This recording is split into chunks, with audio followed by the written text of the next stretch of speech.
Question देखने में ही सिर्फ मुश्किल लग रहा है बट बहुत ज़्यादा इजी है ये। यहाँ पर ये जो डायग्राम दिया है सबसे पहले आपने इसको ही ऑब्ज़र्व करना है क्या यहाँ पे कि दो ब्लॉक हैं, ये है ए और ये है बी। ये दोनों मोशन में हैं और इनका हर 0.2 सेकंड के बाद पोजीशन डायग्राम में मेंशन किया गया है। थोड़ा और बड़ा करके दिखा दूँ मैं, मतलब t बराबर 0 पे जो ब्लॉक ए है वो यहाँ पे है और जो ब्लॉक बी है वो यहाँ पे है।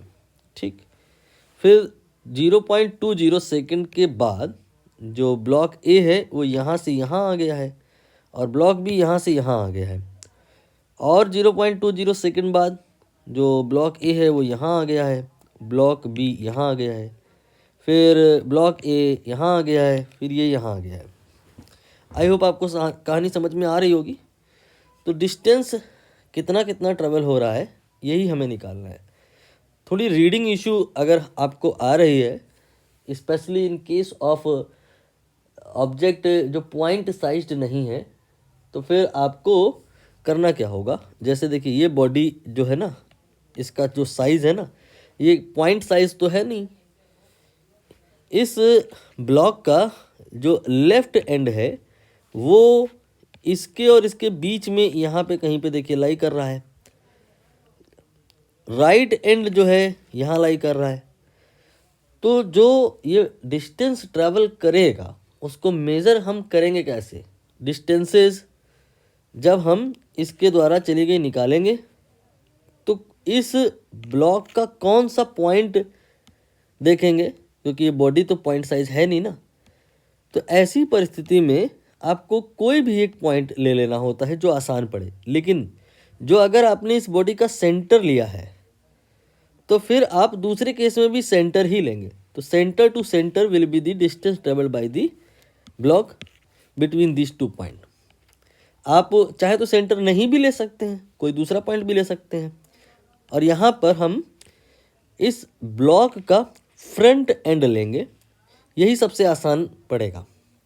जो फ्रंट एंड है इस ब्लॉक का t बराबर 0 पे यहाँ पर है, इसे आप क्या बोलेंगे, ये 0 है, ये 1 है, ये 2 है, इसे आप 2 बोलेंगे। x equal to 2, x equal to 2 पर लाई कर रहा है t बराबर 0 पे और t बराबर 0.02 0.0 नहीं t बराबर 0.20 सेकेंड पर ये जो है ना कहाँ पहुँच जा रहा है। इसके लिए देखिए ब्लॉक ये है, ब्लॉक का केवल आपने फ्रंट एंड देखना है। ये देखिए फ्रंट एंड मैंने बनाया, ठीक है। ये फ्रंट एंड इस पॉइंट से होके गुजर रहा है। यहाँ पे x कितना होगा आराम से दिखाई दे जा रहा होगा। ये 0 है, 1 है, ये 2 है, 3 है, 4 है, 5 है, 6 है, ठीक है। इसके बाद में और थोड़ी देर बाद ये जो ब्लॉक है ये कहाँ पहुँच गया है, इसका फ्रंट एंड देखिए केवल x इक्वल टू काउंट कर लीजिए, ये आपका 5 है, ये 6 है, 7 है, 8 है, 9 है, 10 है, ठीक है। अब आप देखिए ये यहाँ पे कितना ट्रैवल किया, 2 से 6 4 मीटर, 6 से 10 4 मीटर, आगे निकालिएगा फिर से उतना ही आएगा 4 metre. Equal distance in equal time. कुछ याद आ रहा है? यूनिफॉर्म मोशन की डेफिनेशन है ये।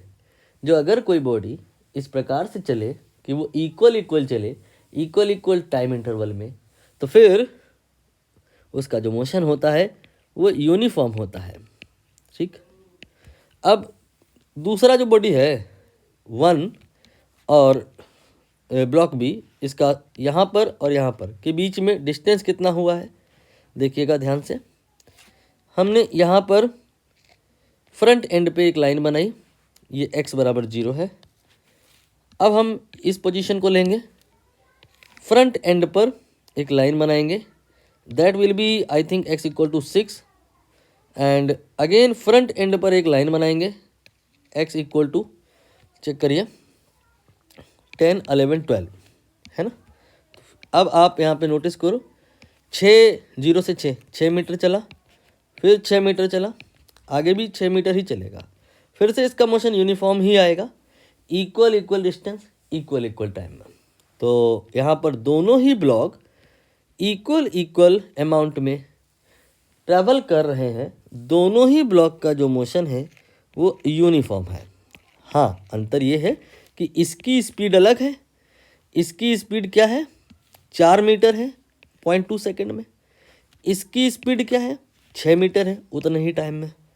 लेकिन जो भी स्पीड है इसकी वही स्पीड थ्रू आउट है, जो भी इसकी स्पीड है वही स्पीड थ्रू आउट है, दोनों के ही मोशन यूनिफॉर्म है।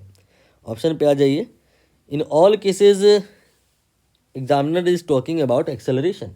If motion is uniform definitely acceleration will be zero. Acceleration होने से मोशन में जो स्पीड होता है या जो वेलोसिटी होता है वो चेंज होता है, वो हो नहीं रहा है, यूनिफॉर्म मोशन है। तो एक्सेलरेशन जीरो है, इसका भी जीरो है, और एक्सेलरेशन इसका भी जीरो है। लास्ट ऑप्शन एक बार रीड कर लो। Acceleration of A equal to acceleration of B, both acceleration are zero. तो यहाँ पर डी ऑप्शन ही सही माना जाएगा।